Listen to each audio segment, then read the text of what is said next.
Well, welcome to Lecture 18, Synthetic Aperture Radar, also known as SAR. We're going to be talking about this for quite a bit, 117 view graphs.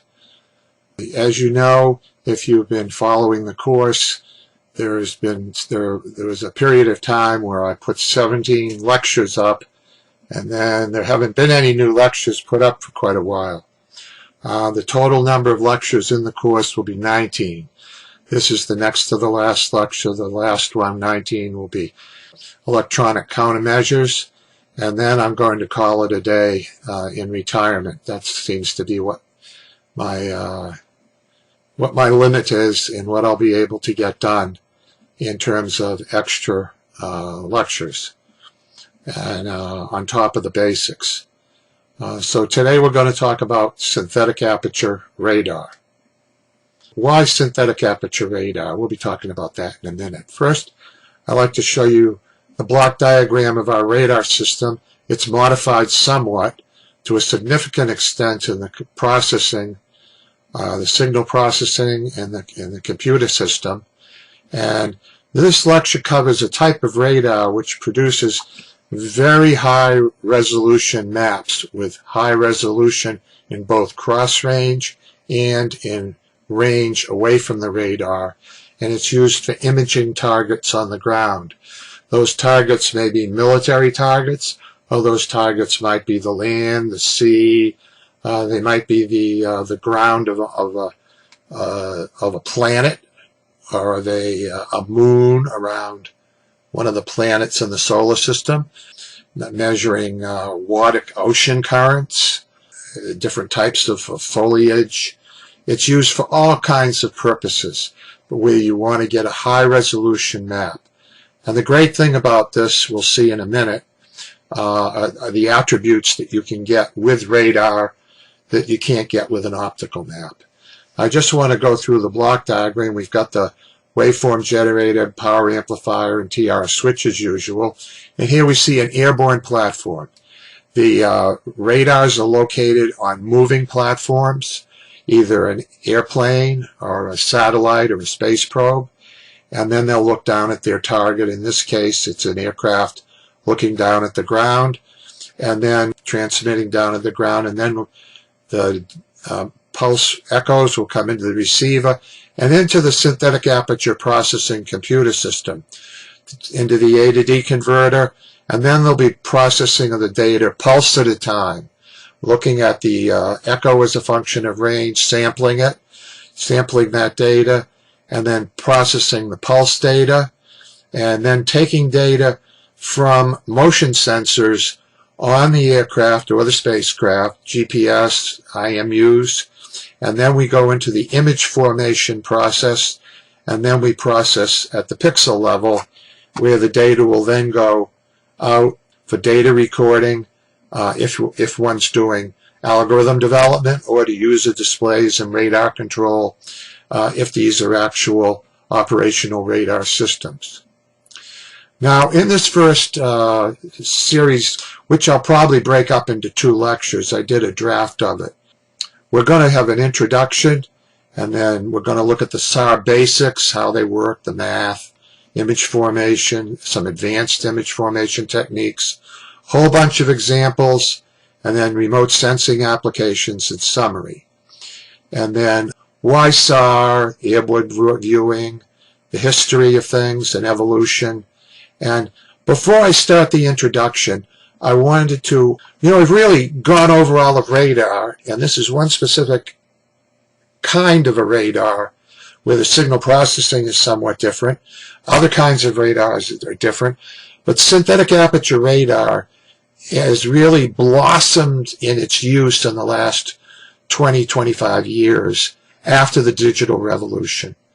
And there's just an enormous amount in the remote sensing world, enormous amount of productive scientific work that's been done there, and also great advancements in reconnaissance and surveillance and targeting that's been in identification in the military world with synthetic aperture radar because of its fine cross-range resolution, down literally to inches. And that's why it's a field that's really blossomed out, that I wanted to add it to the end of what I'd call the basics of radar. It seemed to me a very important subject. Now, I also want to add that I have not, I really didn't know diddly about SAR a year ago. And I spent 6 months intensively reading journal articles, references, handbooks, textbooks, to learn about synthetic aperture radar. You know, all about all kinds of other radars. But I was really a neophyte in this business. And after 6 months, I again tried to put together a series of view graphs, a lecture, that if I were new to the radar field and I were assigned fresh out of graduate school or transferred into a division that was doing synthetic aperture radar, but I wasn't knowledgeable about it, but I was a knowledgeable physicist or electrical engineer, that I could go in and watch this lecture and really start me off running. And I thought I'd maybe get 50, 60 view graphs out of it, and I ended up with 117. It got me so interested. So anyway, what we're going to do is we're going to start off. The first time through, this introduction took almost 40 minutes, and as I like to have the pieces down a little closer to 20 minutes each, what I'll do is I'll do the whole introduction and then break it up into 2 pieces, and then we'll move on to these different sections where we'll go through them and just see where it takes us. Because this is sort of the, you know how they do Act 1, Scene 2, Take 5. Well, this is for me, for synthetic aperture radar, it's Take 2.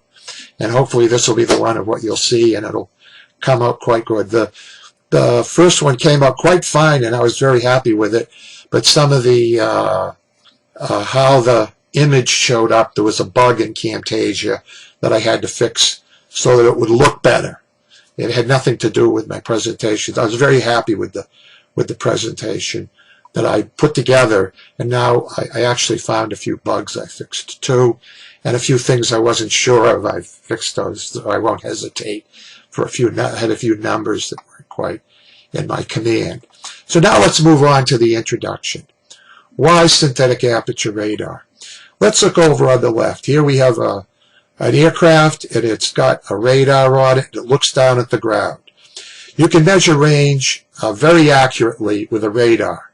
And we'll see for an example down here in a minute.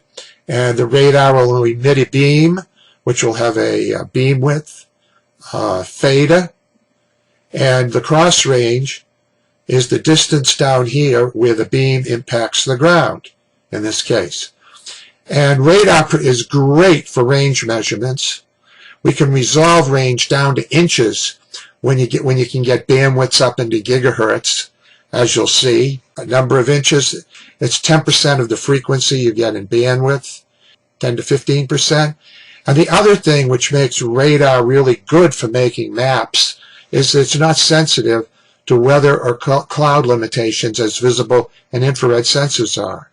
So if you can get good cross-range resolution, which a good image requires, then you've got your good range resolution, you'll have an excellent map. So the problem is the radar beam down here is too wide and not matched to the range resolution for good imaging. Down here it looks like a pancake. And now let's look at some typical radar parameters we could have. We could have a radar with a 100-kilometer range. We wouldn't be up at 100 kilometers in the sky, but we could have a radar with a typical range of 100 kilometers. It'd be a really 50 miles up is too much for an airplane, too low for a satellite. But if you had one on the ground that was 100, a satellite up at this order of magnitude, a beam width of 0.2 degrees, and a bandwidth of 500 megahertz, the cross-range resolution would just be r times theta, or 350 meters. 350 meters. With a bandwidth of 500 megahertz, the range resolution is just the speed of light divided by twice the bandwidth. That comes out to be 0.3 meters. So for these kinds of radar parameters, don't quite match this geometry, you see you've got a cross range of 350 meters and 0.3 meters, 1,000th. That's not going to give you a nice circle of radius on the ground that's the same in each direction. The semi-major axis and semi-minor axis are a factor of 1,000. You like to have them be the same, have it circular, squarish. You know what I'm saying. So what we want to do is we want to work on this cross resolution, and that's what we're going to do with synthetic aperture radar. Now, when we look at a radar image, we're going to think in terms of mapping, that we've got a pixel on the ground in range and in cross range. And we see here, as we just said before, in range, the delta R is just C over twice the bandwidth. Okay? And for no pulse compression, that's C times the pulse width divided by 2. Now for cross range, it's lambda over D, which is the angle. The angle of an antenna, the beam width, is just approximately lambda over D. With weighting, there's a factor of 1.1. You saw that in some of the previous lectures. And that's that beam width times the range to the target.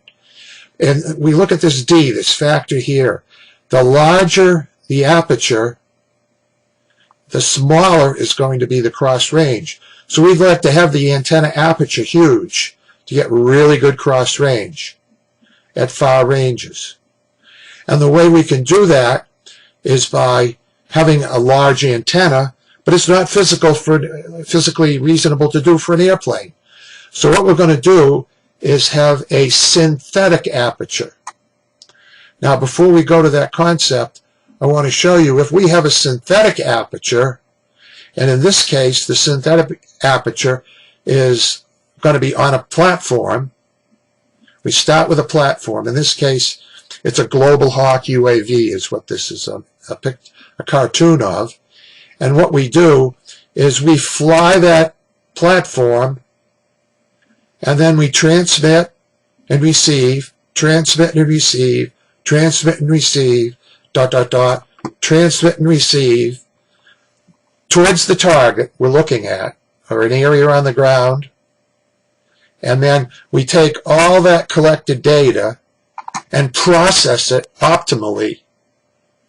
What we get effectively is a sampled aperture that's not the size of the aperture of the antenna, but the length of that the plane has, or the platform has traveled.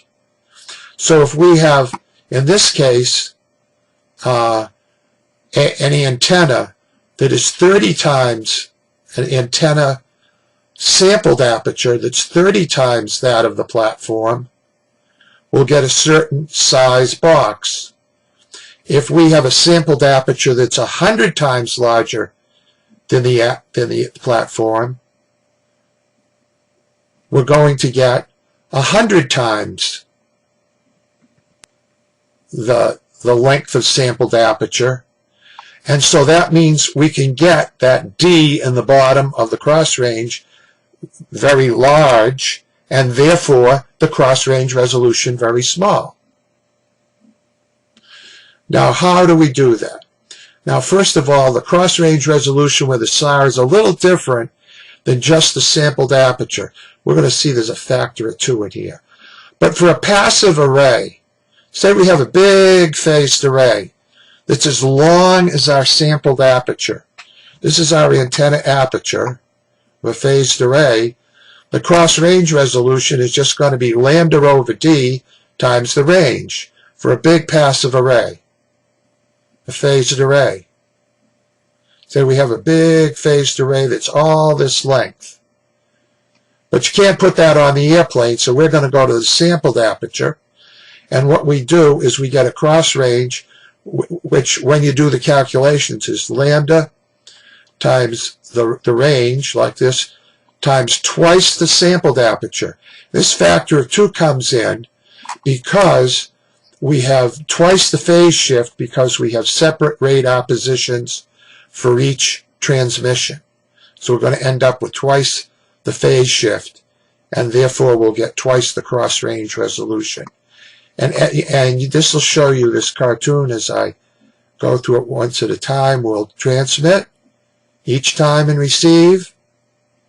And then when we get the data back, we'll process it, and our cross-range resolution will be that as if we had a passive array as long as the synthetic array, only we're going to get a cross-range resolution that's a factor of 2 smaller. Okay? Now, there are 2 modes that we use with synthetic aperture radars. One of them is we have the aircraft, say, on a platform, or we have the radar on a platform, the SAR on a platform. And we could be interested in one small area where we think there's a lot of stuff and we really want to look carefully. It might be an iceberg, a coastline, it might be a hurricane at sea, the eye of the hurricane, you want to look down through it. It could be a crater on the moon. If that were the case, we take the platform, be it an aircraft, but in this case we're just dealing with aircraft and a military cartoon of tanks. In this case, they're all in one little spot, excuse me. And in this case, another example, they're on a road. In this case, what we want to do is we want to image very well what's in this area. And so what we do is we send out a pulse, and then reflects off the area, goes back to the airplane. And this mode, by the way, is called a spotlight mode, where we're going to very accurately measure in this one area the maps. Then after the plane's moved a little bit, we take another pulse. And it could actually move a bunch of, could take a bunch of pulses between, but I'm exaggerating the distance between pulses so you can visually understand the concept of a spotlight SAR. And we transmit and receive, and we point the antenna back towards that area of interest. And then plane moves again, an equal amount, and then we move the antenna back to this area again.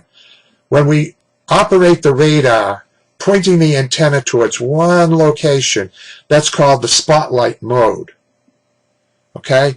But if we fly this antenna down, keeping the antenna beam constant and collecting and receiving data all the way down, that's called the strip maps or scan map. And this won't be quite as accurate because we won't have quite as many hits on all of the targets on the whole road. But as long as the targets are within the beam, we'll get good signal to noise and resolution on them. So those are the 2 different data gathering modes. Now I want to show you, I've been talking about operationally how things work, and a couple of times before we see lots of pictures.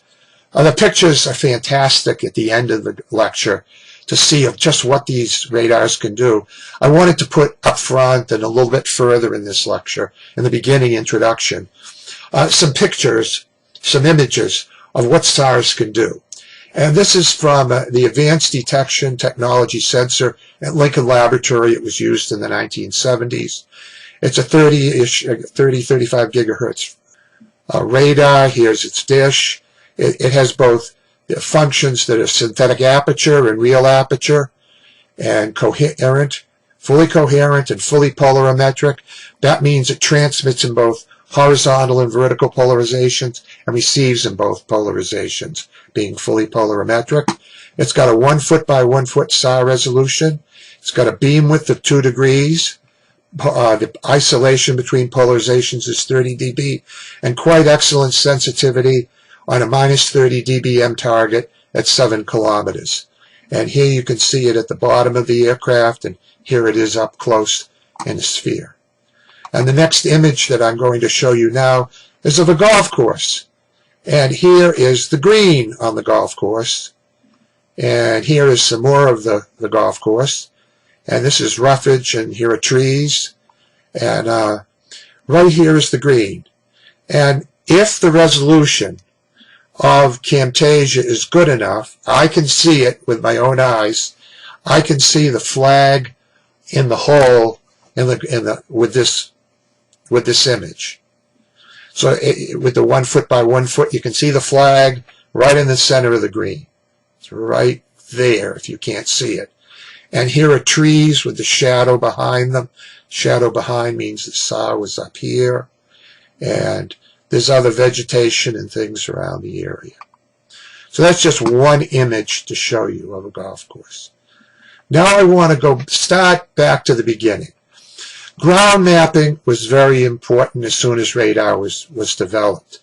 The way the British and the United States worked out their bombing of Germany, the U.S. bombed Germany during the daytime, and the British bombed Germany at night during World War II. And at night, you can imagine, it's pretty hard to find, with the blackouts they had been, where you were going to hit. So what they did is they mounted in their mainstream bomber, the Lancaster bomber, they mounted a radar they developed. It was developed for this. A ground mapping radar. It wasn't a SAR. It didn't have excellent cross-range resolution, but it did the trick.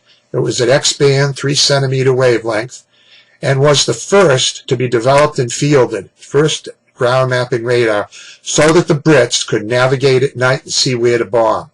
Although the accuracy was poor, the particular cities and their characteristics you could see. You could tell Cologne from an industrial park 20, 30 miles away, or from railroad yards. And so if you wanted to bomb a certain large macro area, it could bring you in so that the bombardier could use the Norden bomb site as accurate as they were for the day, but as inaccurate as a precision-guided weapon that can put something through a window, one bomb through a window. It was a great boon. And here's a ground radar map of Cologne, Germany in 1944, just after a night bombing raid. It's hard at all to see what the damage was, but I'm sure they sent over bombers during the day that took ground radar maps to see what the bomb damage assessment was. And here you see it on the bottom of the Lancaster. Here's the radome, and inside that radome is a paraboloid. And here's its feed, and this paraboloid rotates within the radome to get, this is a PPI, a plane position indicator. So the bomber, the last bomber in, or one of the last leaving the area, could tell the bomb damage assessment.